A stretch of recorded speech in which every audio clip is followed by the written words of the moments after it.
while we're setting up for Dr. Lee, I just want to make a recommendation. The AACSB has not only the annual meeting, but many workshops on the accreditation process, on assurance of learning.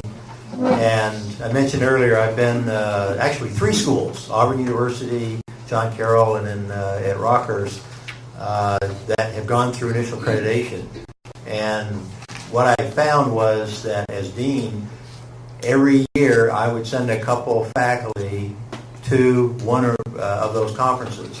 So the more people in the organization that have been to at least one of those workshops or meetings, then the language, understanding of the culture and definitions, so many of the things that somebody pointed out, the junior faculty don't understand it and so forth. So just good afternoon. I will make the presentation short because I believe the majority of my stuff has been covered by the previous colleagues. These are my presentation outline. I will have some history review about our AACSB accreditation, and the second one I'm going to talk about is why are we applying. And the third part will be areas of efforts. We have spent in initial and the maintenance of accreditation. And the fourth part will be our experience regarding the accreditation. And finally, I'll talk about the impact of the AACSB accreditation.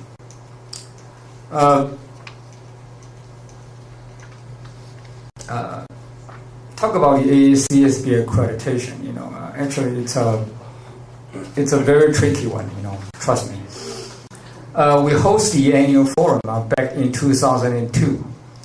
So I still remember around either it's July or August. Greg and some board members can visit the Jesuits on campus. And they had a conversation. They said, why don't you just go ahead and apply for AACSB accreditation? Because then it will make easier for the Jesuit business schools in the U.S. to have more collaborations with you. So that's the major driving force. So then we formed the action plan team in 2001. And at the same time, the Minister of Education in Taiwan, they started to pay attention to AACSB accreditation. So at the same time, we got a 3-year grant. It's quite a amount of money because the membership fee, like Songbin has mentioned, we got a grant from the government and it covered almost all the expenses we need because actually we were the first one accredited in Taiwan. So you got the advantage of first mover, like Songbin has mentioned. And we had the initial accreditation in 2005, and we got a maintenance taken care this year in 2010. So this, again, the first issue is recommended actually by several board members from IAJBS. And the other reason is that we try to gain competitive advantage in Taiwan. I'm going to talk about this again tomorrow. I have another presentation tomorrow. The reason to gain competitive advantage is that we have 168 colleges and universities in Taiwan. Taiwan is a very small place, 36,000 square kilometers, 23 million people. 168 colleges and universities, more than 130 business schools. So you need to be unique in some places in order to compete and survive. And of course, the previous colleagues, they all have mentioned, they try to enhance the quality and competitiveness of our college. And the final issue is that we think it's an ideal path for globalization. Songbin has also mentioned about this. The areas of efforts we have put in the initial accreditation and maintenance of accreditation can be summarized as follows. Because we don't have too much time, I just briefly go through this. The first area is the future strategic plans. And during our maintenance of accreditation, the three members keep asking us, in a very competitive market in Taiwan, we have to be very careful about how to differentiate our business school with others. So that's a very important issue. Especially, they ask us, you have to make it very specific. What is your future strategic plans for the next maintenance of accreditation? Faculty sufficiency. Since the initial accreditation, we have hired more than 20 new faculty members. So the faculty size right now is about 100. We have about 100 new faculty members.